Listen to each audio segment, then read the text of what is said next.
Remember that old saying, you can't outrun your past? It's much more profound than you imagine.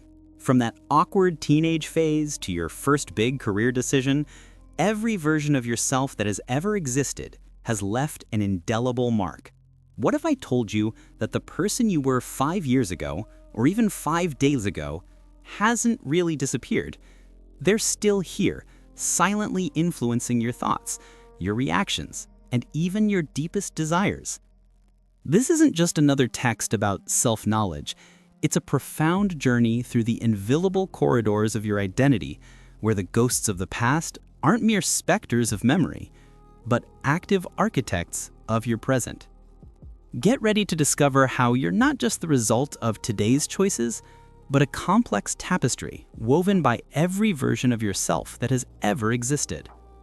Think about that decision you made years ago, perhaps the choice of a college major, the refusal of an opportunity, or even that yes or no that changed the course of a relationship. You may believe you've moved on, that you've gotten past it, that it's all behind you. But the truth is much more intriguing and, in many cases, disturbing. Our past choices don't simply disappear into the dead files of memory. They create deep neurological pathways that continue to influence how we navigate the present. That time you chose safety over adventure, that decision created an internal precedent, a pattern of recognition that your brain now uses as a default model for similar situations. And the most fascinating part? You probably don't even notice it. Studies in neuroscience show that our brain is constantly searching for familiar patterns to save cognitive energy. When you face a choice today, your nervous system quickly scans your personal history looking for analogous situations. In milliseconds, the emotions, results, and consequences of those old choices flood your present, coloring your perception without you being aware of it. But here's the part most people don't understand. It's not just the big decisions that matter.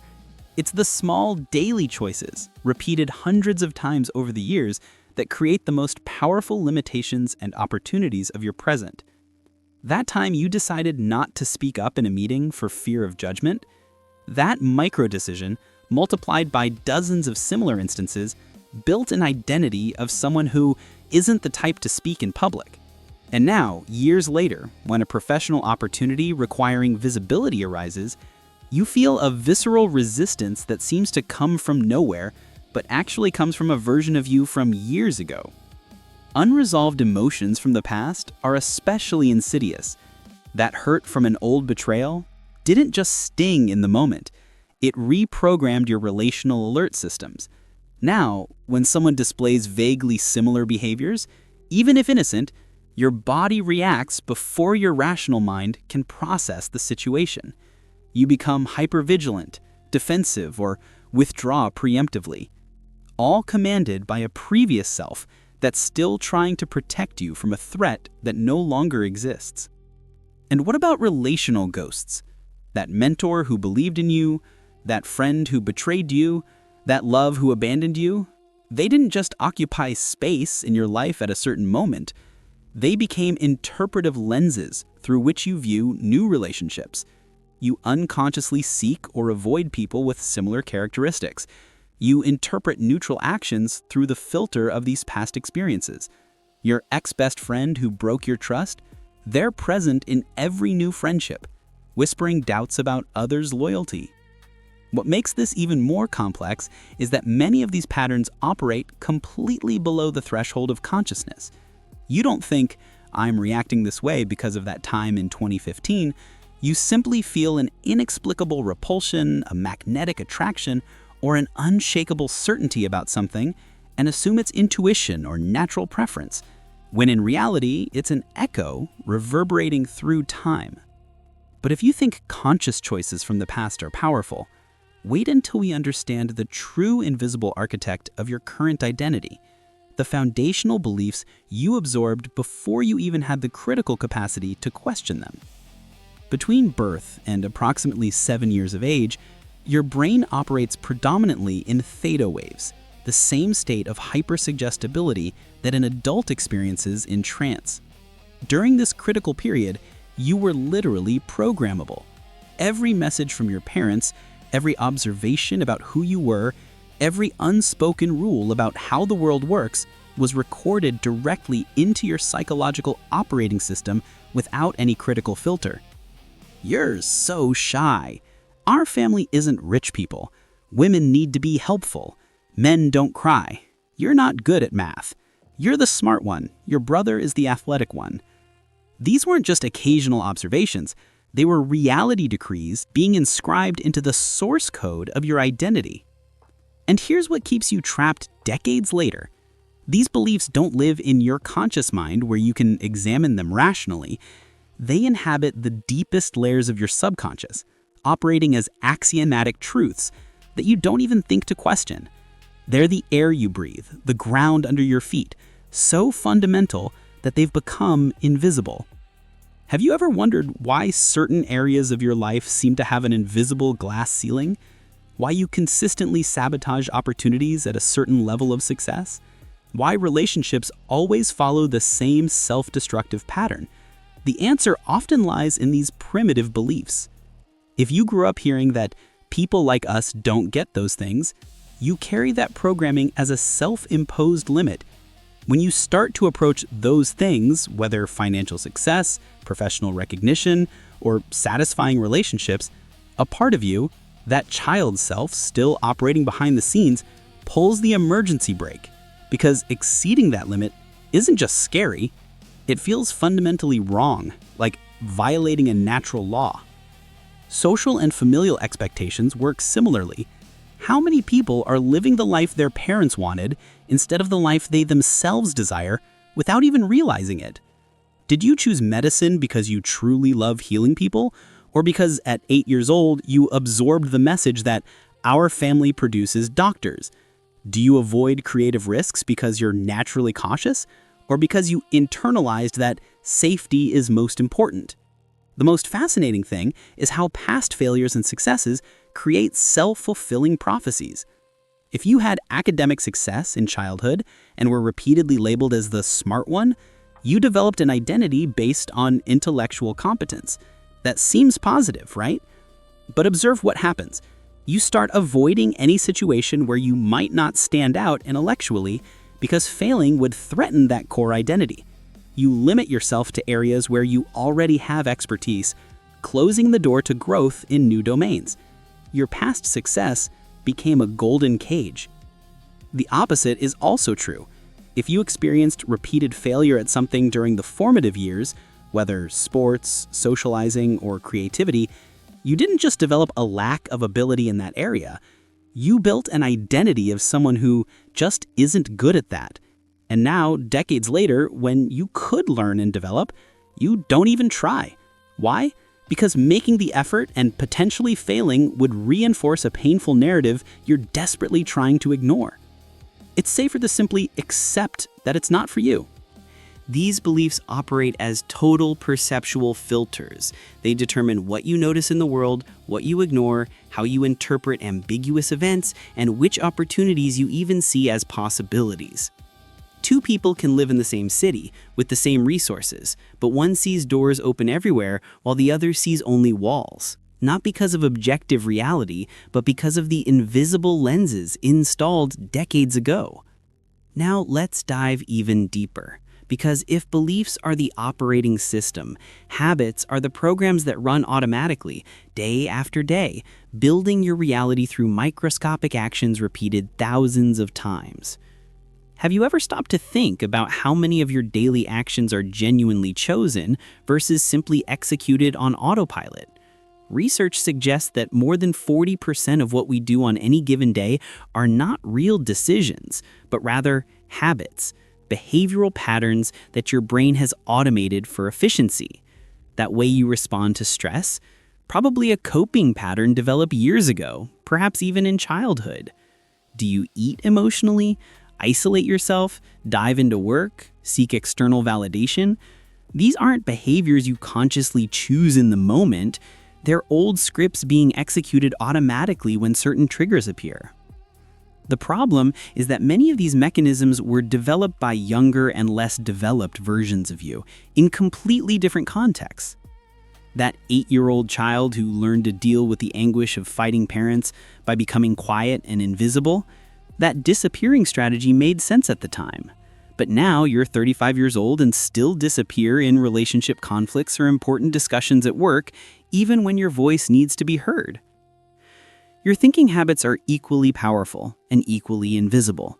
The way you talk to yourself, that constant internal narrator, is often a compilation of voices from the past.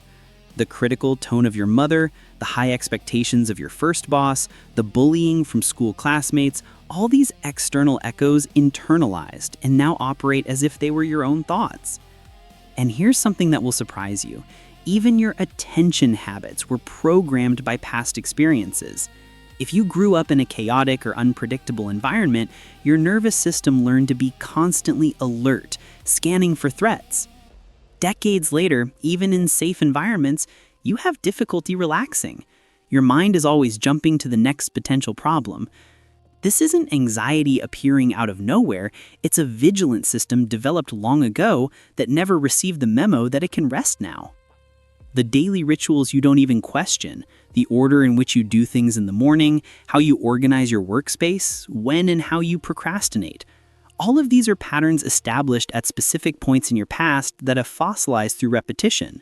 You may not remember when or why you started doing things this way, but you keep doing them because your brain loves efficiency, and questioning each action would be cognitively exhausting. The most intriguing thing is how these old habits can be actively sabotaging your present goals. Want to wake up earlier, but you have a 15-year pattern of hitting snooze.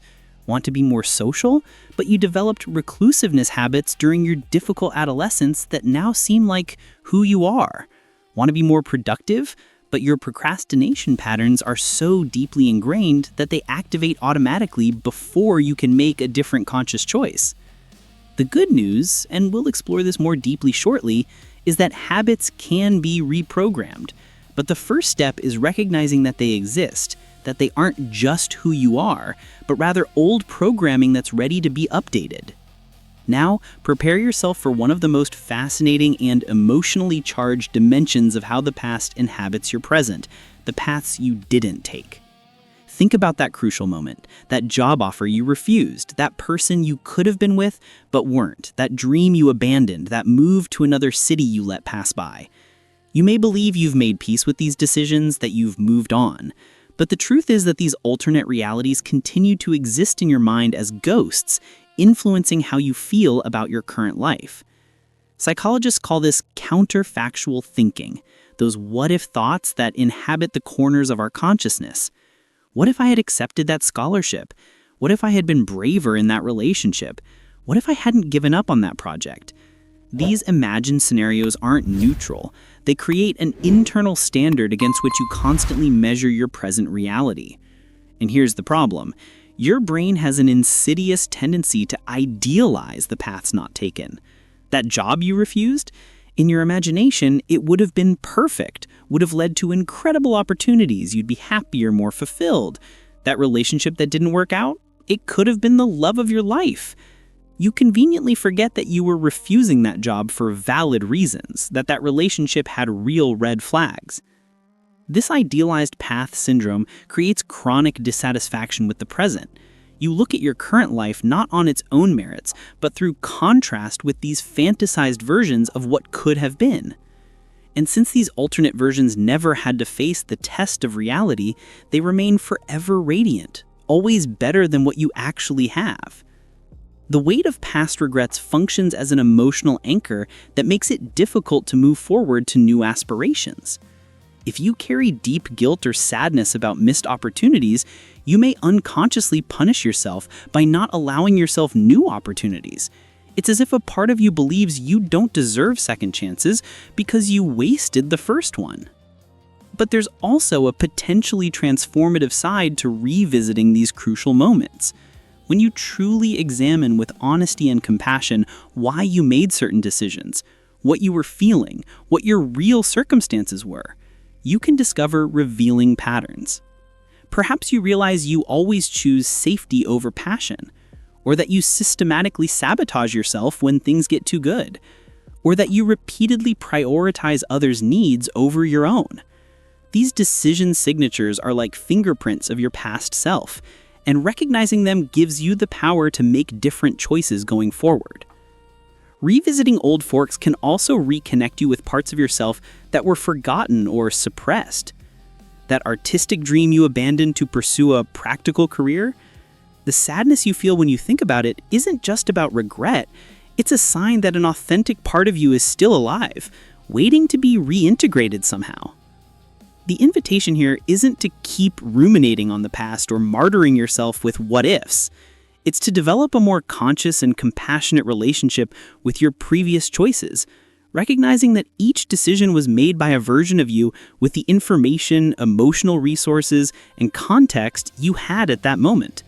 And more importantly, it's to use these reflections not as a reason for lamentation, but as valuable data about who you are and who you want to become.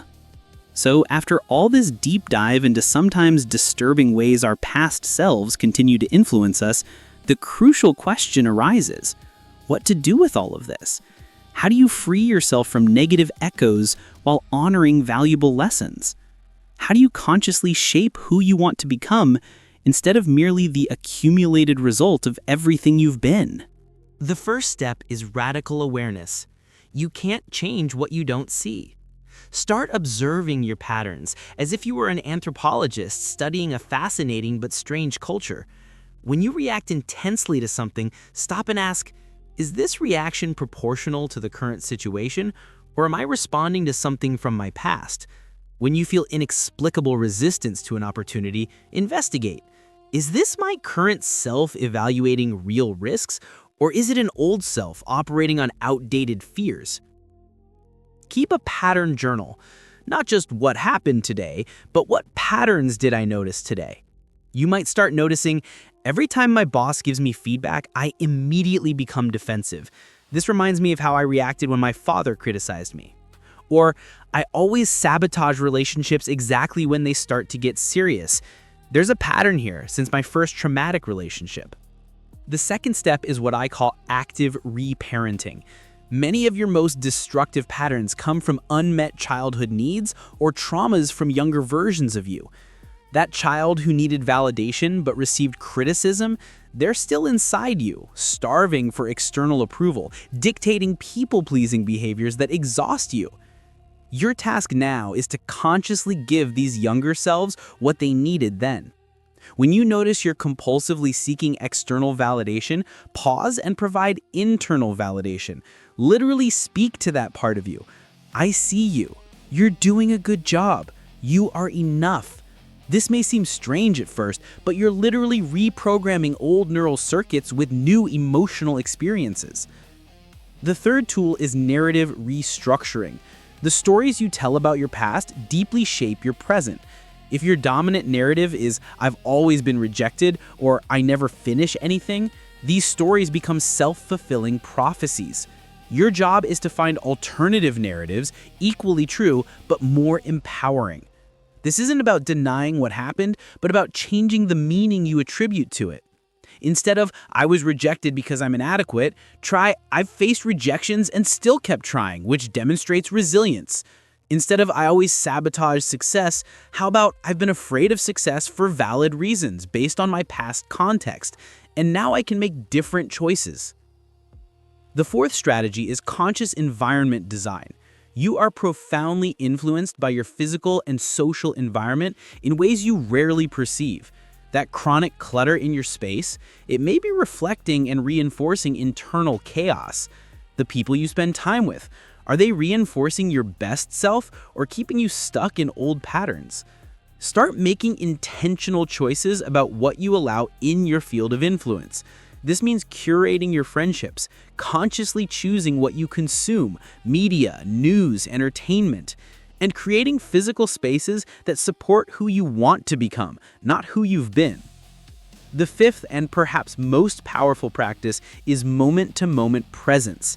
The only reason the past has so much power is because you unconsciously live in it. When you're truly present, anchored in the sensations of your body, aware of your thoughts as thoughts and not absolute truths, responsive to what's actually happening now instead of reacting to memories, the echoes begin to quiet. Mindfulness practices aren't just relaxation, they're training to recognize when you've left the present and entered past loops. Each time you notice, I'm ruminating about that argument from 3 years ago, and gently return to now, you're weakening the neural circuits of the past and strengthening your capacity to live in the present. Finally, consider professional therapeutic work.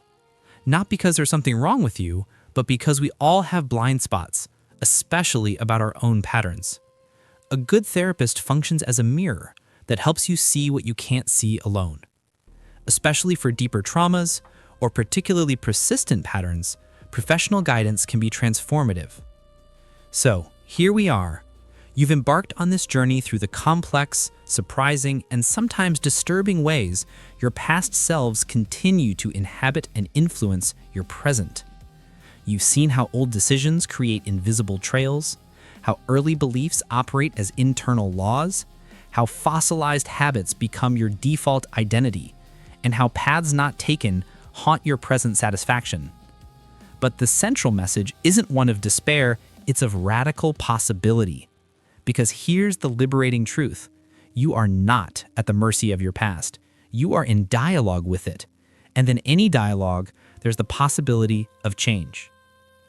Each moment of awareness is an opportunity for choice. Each time you pause between stimulus and response and ask, is this coming from my present self or a past self? You're creating space for something new to emerge. You don't need to become a completely different person. You just need to become more aware of all the people you've been.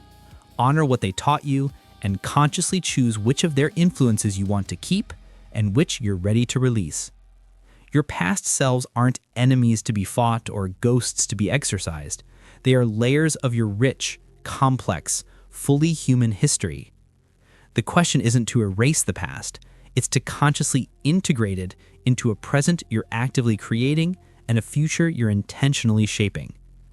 The work of becoming more fully yourself isn't a destination you reach, it's an ongoing practice of self-knowledge, self-compassion, and conscious choice. It's recognizing that you are simultaneously the result of everything you've been and the active creator of everything you can still become. The question now is, which version of yourself will you choose to feed today? What echo from the past will you finally silence? What new narrative are you ready to start writing? The power has always been in your hands, you just needed to remember it was there. If this text resonated with you, if you recognize patterns in your own life, if you're ready to begin the deep work of consciously shaping your future self, don't let this energy dissipate.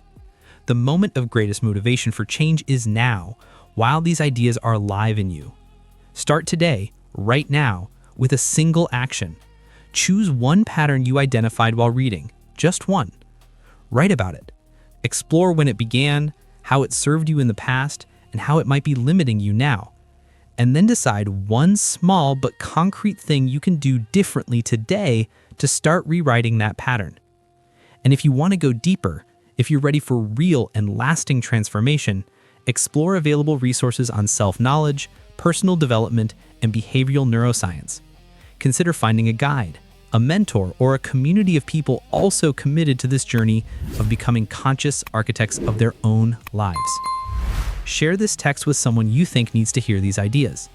Sometimes the greatest gift we can give is the mirror that helps another see themselves more clearly. And most importantly, be gentle with yourself on this journey. Real change takes time, and there will be days when old patterns come back with full force. That's not failure, it's part of the process. Each time you notice and choose differently, you're becoming more free. The past doesn't have to be your prison. It can be your foundation for something new and extraordinary. The choice, as always, is yours.